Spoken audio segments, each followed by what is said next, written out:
Welcome to In Their 20s, a podcast created for people in their 20s. Today we spoke with Sekou Kaalund, who is the head of the Northeast Division of Consumer Banking at JPMorgan Chase, where he oversees 1,000 branches in 5 regions with 10,000 employees and over $300 billion in deposits and investments. Prior to this role, Kaalund launched and was the head of Advancing Black Pathways, a JPMorgan Chase program created to help Black individuals, families, and businesses achieve sustained economic success. So let's jump in with Sekou to hear all about his amazing professional journey.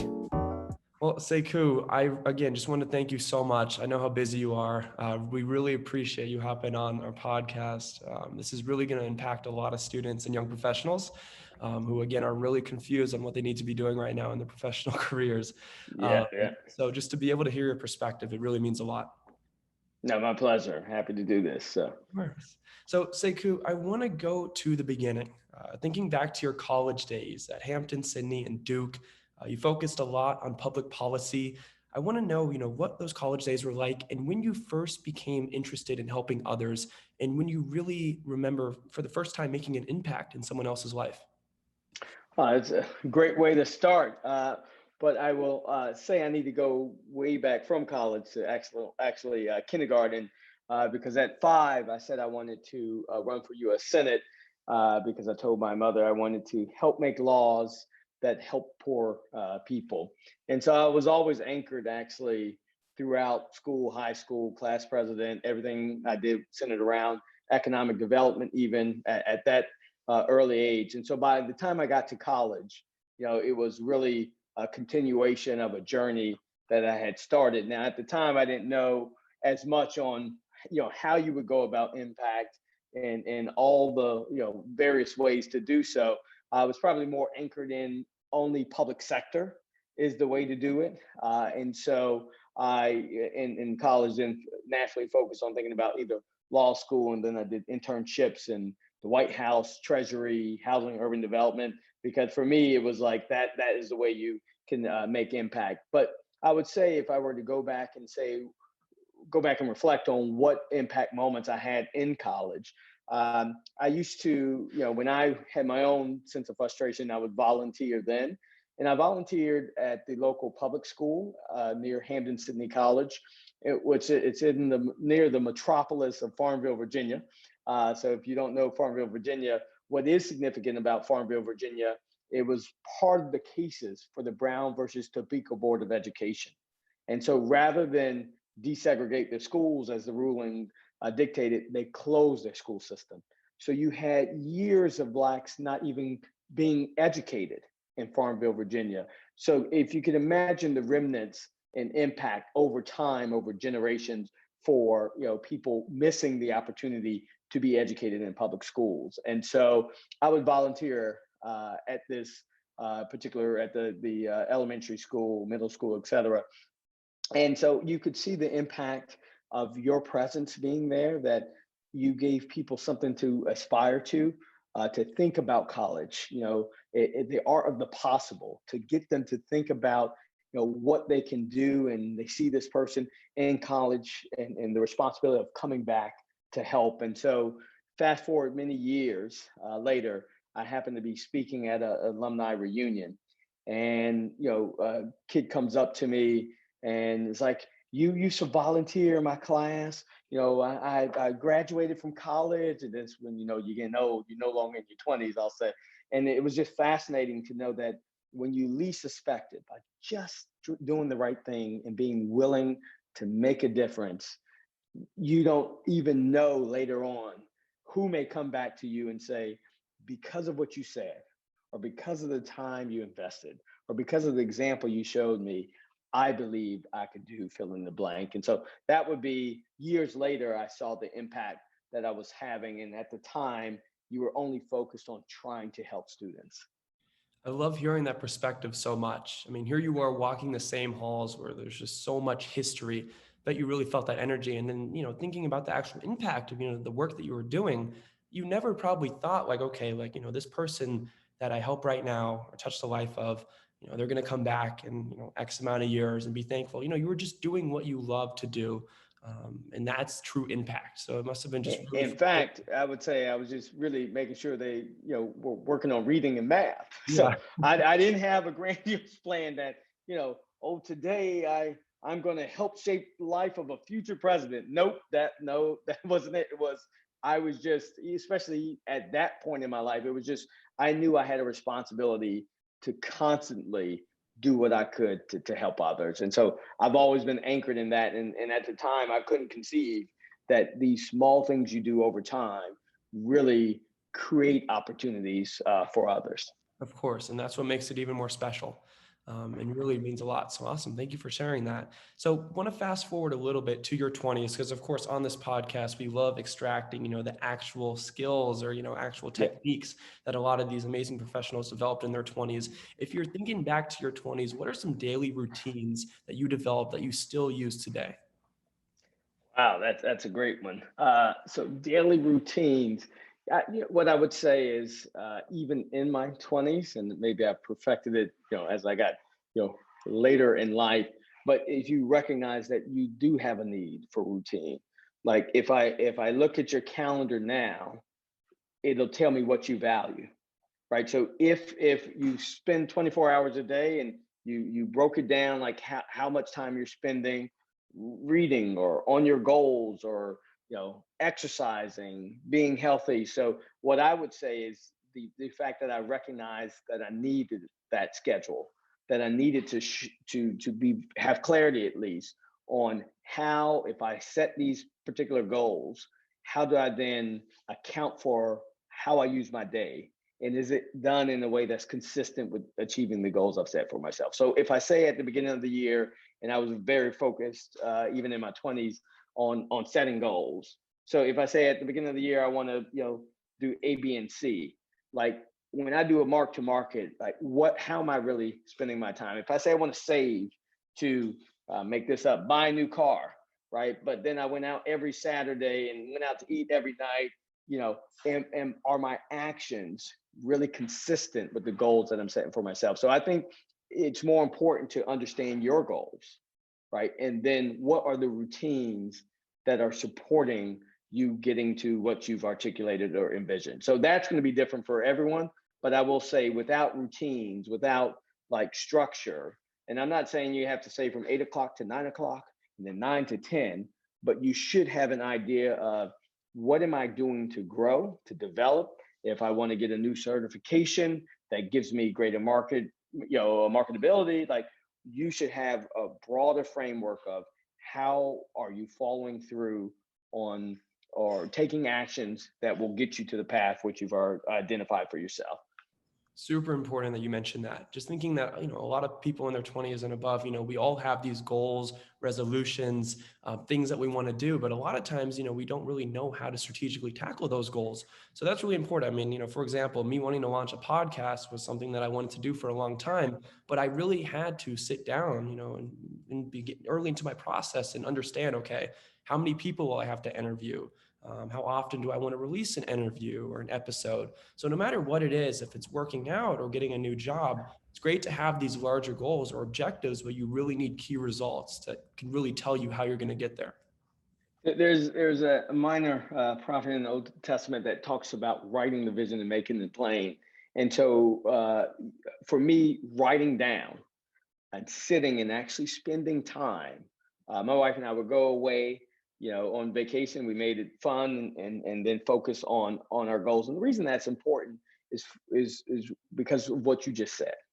If you only think about something in your head, but then don't commit to actually understanding what is required to bring that into fruition. So saying you want to do a podcast is nice, but understanding, how I'm going to deliver, who I'm going to interview, what's the theme going to be, that process of writing down your plan to the same way you would in a business, right?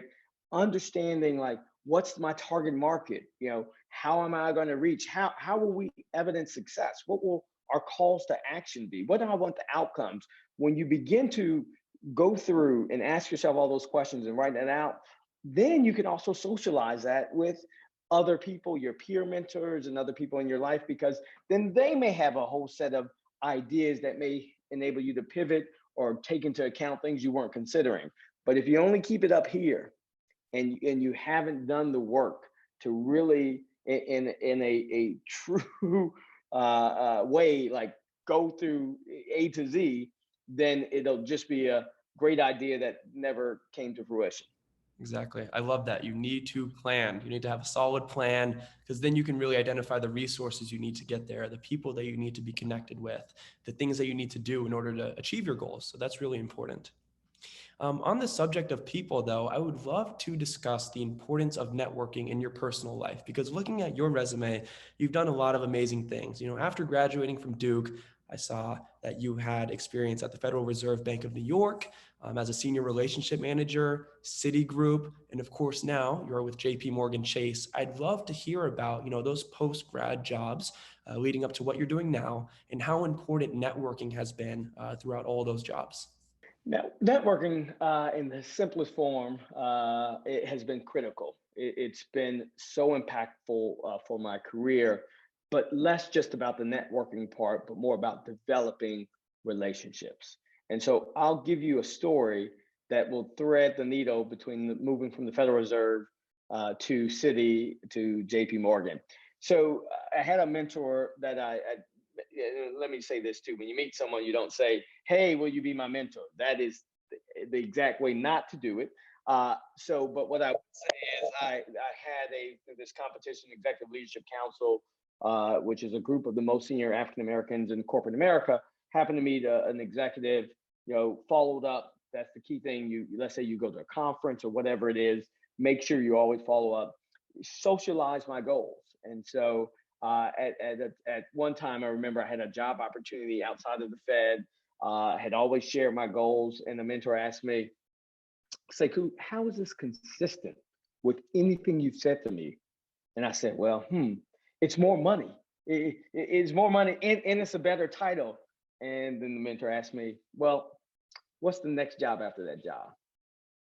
It's more money, right? And again, the wrong reason to ever take a job. But at the time in my 20s, my financial situation isn't what it is in my 40s. And so again, I was almost going to make a decision that would not have positioned me for all the other moves I've been able to make. And so that's why it's good to have leveraging a network, but more importantly, building a relationship. So then fast forward, when I learned from that, but I was my 5th year at the Fed right before I left. Again, opportunity came my way. Interestingly enough, I attended this function. I was on the board of an organization. It was called The Art of Networking. So it was a function that, again, we sponsored a group called doesn't exist anymore, but I think the Urban Bankers Coalition, met someone, make a long story short, they said, hey, you should think about joining, leaving the Fed and taking this opportunity. And so I went to a mentor and said, hey, I was ready this time. Here's an opportunity that they're offering me at another bank. Here's why I think it's consistent with my plans and my goals. And I never asked this mentor for a job or anything, worked at a different company. He said, wow, if you're willing to leave the Fed, I want to try to hire you. So I'm like, okay. So then I interviewed with that company, ended up with 2 offers, which then meant the other firm, Citi, increased their offer, and I ended up joining. And so every move I made, and then from Citi ultimately to JP Morgan, I'll spare you the details of that story, but every move I've made has certainly involved relationships. So networking is the art of putting yourself in the space where you can meet and connect with people. But then there's always the next step. The next step is cultivating genuine relationships, right? And when you do that over time, when you don't have an ask, I met people and just connected on areas of interest, or on the fact that I felt there's insights that I could really leverage from a person. Not when I had an ask. Not that I wasn't looking for a job. It would inevitably 3 years, 5 years, 7 years. That person was critical for either information about an opportunity or ensuring that I was well positioned for an opportunity. So I would say don't overthink it, and be too prescriptive and say, okay, I'm only going to talk to this person because, I want to move into real estate and they're in real estate. So I'm only going to talk to people in real estate. That is not the approach. You may want to be, in some cases, okay, yes, I'll be narrow there, but just meet people who are in different industries. Meet people who are in your industry. Meet people who are peers. Meet people who are more senior. Figure out how you develop relationships over time, and that becomes critical. There's so many amazing pointers there. I just want to break down a few. But bottom line, you're saying relationships really do matter. And you've seen that in your successful career. So everybody that's listening and watching, really take that in. Relationships really do matter. But I love a point that you made towards the end as well. You don't want these relationships to be too transactional because people really see that, and that could turn off, a lot of, your colleagues or employers or people that you're working with. Of course, there always needs to be value there, but value, some might say, is a two-way street. If you want something from this relationship, you need to really see and, really strategize what you can deliver back to that person. So that's really important. I'll give you an example. I was on the board of an organization, and, again, I love different topics. I'm passionate about a lot of topics. And I happened to be at this event, and I was talking to someone about education and the educational system. There was a young individual walked up, gauged from the conversation that perhaps we weren't people that he needed to, really connect with. So stood there, heard the conversation, walked off. Then same event, I'm talking to someone about obviously financial services, et cetera. Young man comes up and introduces himself. And so we introduce ourselves. I'm Sekou. He's like, I've been wanting to meet you. I said, you did about 15 minutes ago when you walked in the conversation and then walked back, right? And so that's a perfect example. If you're too transactional, like I'm only going to meet this person, and because you hear a conversation that doesn't on the surface relate to anything you're interested in, we were talking about educational systems and charter schools, you miss an opportunity where you can meet someone where there's not the pretense, you're just joining in a conversation. And then you learn, oh, coincidentally, this is the person I've been wanting to meet. And so that makes it easier to then have a next follow-up step because you just happen to connect on a conversation versus, let me see your name tag. Oh, you're Sekou. Let me tell you, I have this great idea. I want your thought, or here's my resume. Like, no, that again, that happens. No one's waking up that day saying, you know what? I just don't have enough to do. I need another mentee today. I need someone to say, please give me your resume so I can help them find their job. Like, that's not generally how people wake up, right? So again, you want to connect in organic ways and not be transactional. Organic and authentic. I love that. And your last little bit, it sounded like, I heard a interview a few days ago with Damon John from Shark Tank, and he just mentioned how annoying it can get when a lot of people are constantly, like pitching ideas to him and, other people on the show. So, I mean, it's, people remember that, and, they're not going to want to interact, and they're not going to want to work with you if you're not authentic and organic, as you mentioned. So it's really important to always be authentic in a professional environment. And another thing, just to give another piece of advice, when you go, again, we're COVID now, so you're not going to conferences, but when you meet somebody and you send a generic email, hi, it was great meeting you at fill in the blank, would love to stay in touch. Just think of how many other emails they got just like that. So your response would be, it is great meeting you too. Yes, we should stay in touch. This person has no idea who you are because you didn't do anything that was differentiated. If you instead had a conversation with this person and you talked about how you thought economic for whatever the subject was, then you insert something back to being authentic. Really enjoyed hearing your insight on how the second quarter GDP could shape up. I fill in the blank. Okay, now I've anchored you at least on the conversation I've had, right? And so then you've now created a way to connect that you don't just get the generic response, and that perhaps now that you can follow up because the person can identify who they were actually speaking to versus a generic, great to meet you out of the 200 people you met this evening. Very true. So Sekou, I do want to pivot now to something that I was really, really excited to talk about, and that's advancing Black pathways. So just to give some background to viewers and listeners, This is a program that was launched that you spearheaded, but it was launched by JPMorgan Chase for graduates of HBCUs and young professionals of color. It's focused on driving change across education, career, and wealth creation. And of course, JPMorgan Chase has committed to hiring 4,000 Black college graduates by 2024 and has committed $30 billion.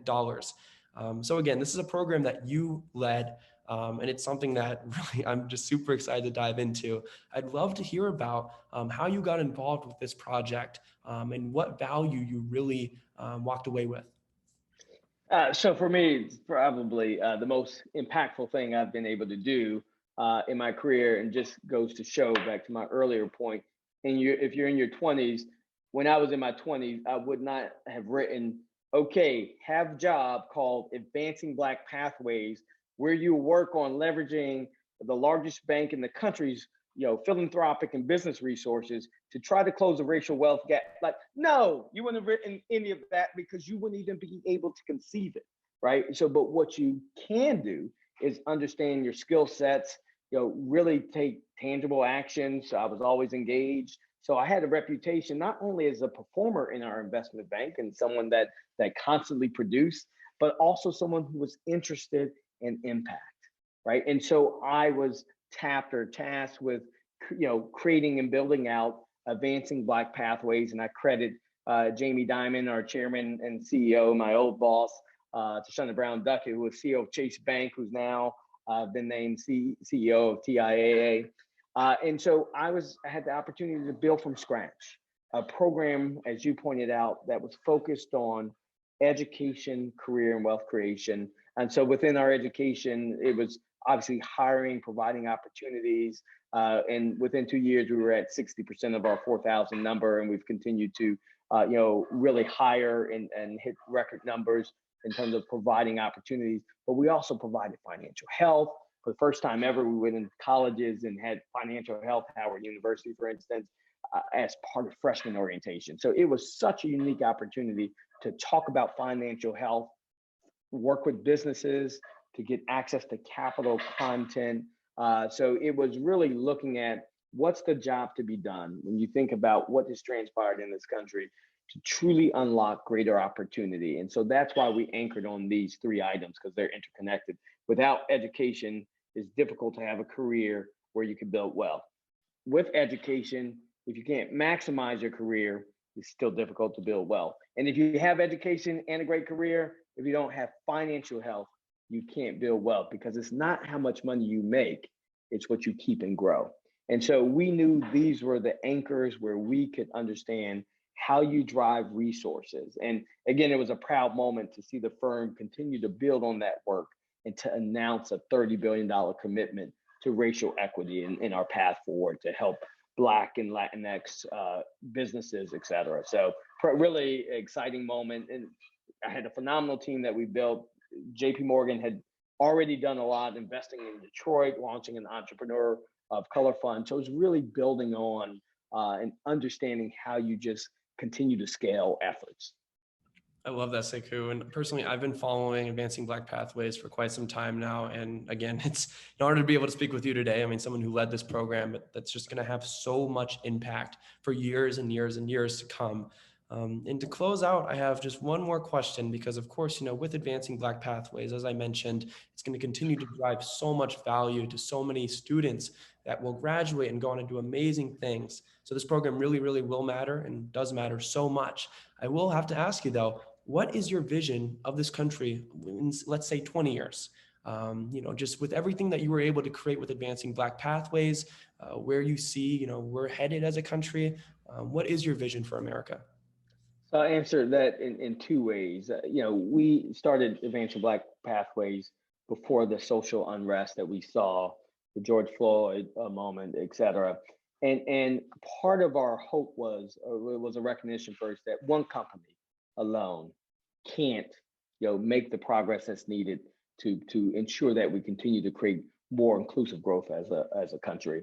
But we didn't know that we could truly kickstart a moment where corporations leaned in heavily. So I'm proud to see private sector in their own way, different industries trying to figure out how we can invest in communities, based on the things that we do. So that was a happy moment. The other reason I'm optimistic 20 years from now, not just about ABP, but just about, again, what's happening from a leadership standpoint in private sector. But the other piece is I'm doing this interview with you right now. So your generation, and I'll say, Gen Z, millennial, I am so optimistic about what will be accomplished given the passion that you all have to create greater opportunity and access for all. You don't want to work at companies that don't have a focus on the environment, socially, everything, creating true economic justice. And so because you care in a profound way, the resources that are being deployed and the focus, you're not going to work for companies that don't have a commitment around this stuff, or you're going to create your own companies that do, right? And so that is what has me most optimistic that we're finally, and we still have a long way to go, let's not take any early victory lap, but we're finally getting greater capital opportunities to businesses that have been starved.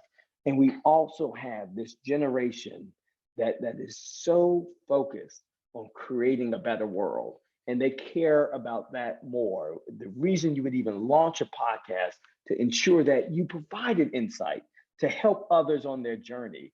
It's that same mindset that is going to, I believe, enable this generation to take, to not have the hangups that we've had as my generation, but more importantly, have the innovation and ideas and without all the baggage that we've had, and really do things that bring us closer together forever, and not that we're no longer worried about some of the legacy hangups and issues that we've dealt with as a society over the last generations. Well, Sekou, that really means a lot. Thank you so much. For people in their 20s, no pressure. No, I mean, I do agree with you though. Like it's going to be us. We really have a lot of ideas and, just a vision for where we want this country to head. And again, as you mentioned, we want to support brands and companies and organizations that really, want to listen. So it's amazing that, it's going to be our generation that can really change the world. And I do totally agree with you with that.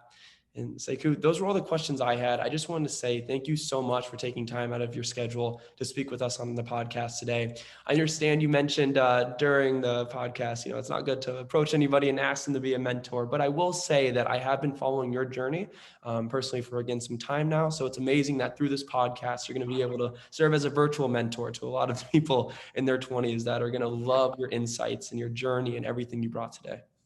And I will say on my LinkedIn profile, I have written articles, one on the art of mentoring and networking. So there is some information, some tips out there that I've shared based on my collective experience in talking to people. And so feel free to read those articles just because, again, some of the stuff you wouldn't know. And so I wanted to make it very specific and tactical about tips. Yeah, not being so quick to label, will you be my mentor, but understanding what value can you offer to a relationship, and how can you then also learn from and value someone's advice they're given in time. So Of course. No, I'll make sure to link those articles as well for people to reference. But again, I hope you have a wonderful evening. Thank you so much. This is a really big interview, and I do just appreciate it so much. My pleasure. And again, you are the future. So all out there listening, I'm excited. I'm optimistic. I have 3 kids who are also going to benefit from your brilliance, your hard work, and your desire to make this world a better place. So keep doing what you do. Thank you again for even having me. And I'm so proud to see what you've created. So I can't wait to see what you have in store as you continue your journey of impact. Thank you, Sekou. Thank you so much. It means a lot. Really appreciate you. Thank you. My pleasure.